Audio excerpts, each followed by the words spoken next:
নদীর পাড়ে একটা বিশাল বড় গাছ ছিল। সেই গাছটা এখন মরে যাচ্ছিল, কারণ গাছের শিকড়টা দুর্বল হয়ে গেছিল।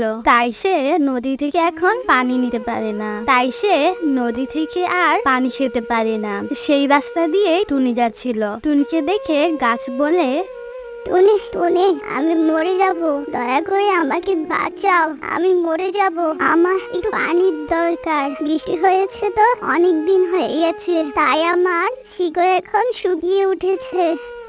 গাছ ভাইয়া, আমি অনেক ছোট আর অনেক দুর্বল, আমি তোমাকে কিভাবে সাহায্য করব?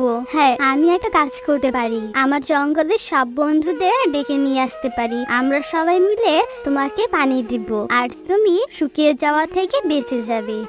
আছে টুনি, আমি তোমার জন্য অপেক্ষা করব।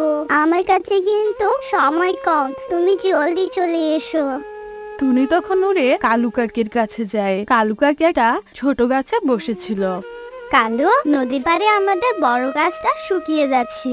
এটাই সেই গাছ যেটা আমাদের গরমের সময় ছায়া আর ফল দুটোই দেয়। টুনি, গাছ শুকাচ্ছে তা আমরা কি করব?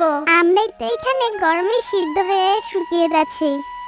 আমি নিজেই ছোট আর আমার ছোট ছোট, তাই আমি একা ওই বড় গাছটাকে বাঁচাতে পারবো না। আমরা যদি সবাই একসাথে কাজ করি তাহলে নিশ্চয়ই বাঁচাতে পারবো।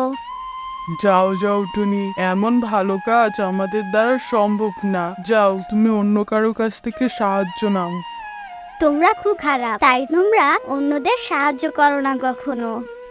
এসব বলে টুনি সেখান থেকে চলে যায়। এরপর টুনি তোতার কাছে যায়। তোতা তোতা, তুমি বড় আর তোমার ছোট বড়, তাই তুমি ঠোঁট দিয়ে পানি এনে ওই গাছটাকে সাহায্য করতে পারো। আমাদের ওই গাছটাকে বাঁচাতে হবে, শুকিয়ে যাওয়া থেকে বাঁচাতে হবে যে। আমি তোমাকে অবশ্যই সাহায্য করব। আমি তোমার সাথে মিলে ওই গাছটাকে বাঁচানোর জন্য অবশ্যই চেষ্টা করব। তোতা রাজি হয়ে যায় আর তাই দুজনে মিলে বড় গাছটাকে পানি দেওয়ার জন্য নদীর পাড়ে চলে যায়। রাস্তায় যাওয়ার সময় ওরা দুজন কবুতরের কাছেও যায়। গিয়ে কবুতরকে সব কথা খুলে বলে। যদি আজকে আমরা ওই বড় গাছটাকে পানি দেই তাহলে গরমের সময় ওই গাছটা আমাদেরকে ঠান্ডা ছায়া দিবে আর তার সাথে মিষ্টি মিষ্টি ফলও। টুনি, আমার ছোট ছোট, কিন্তু আমি নিশ্চয়ই চেষ্টা করব ওই গাছটাকে বাঁচানোর জন্য, আর আমি খুব তাড়াতাড়ি করে উড়বো।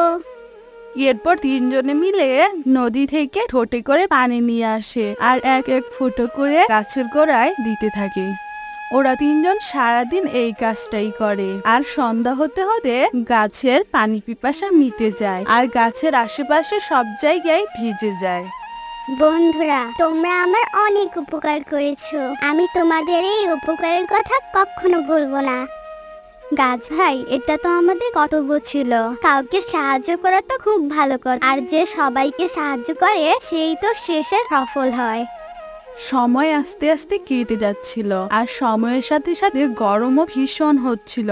আর এমন সময়ই নদীর পাড়ে সেই গাছটাতে সবুজ সতেজ পাতা বের হয়। গাছটা তো অনেক দূর থেকেই দেখা যাচ্ছিল আর গাছে ঠান্ডা ছায়া সবাইকে তার দিকে আকর্ষণ করছিল।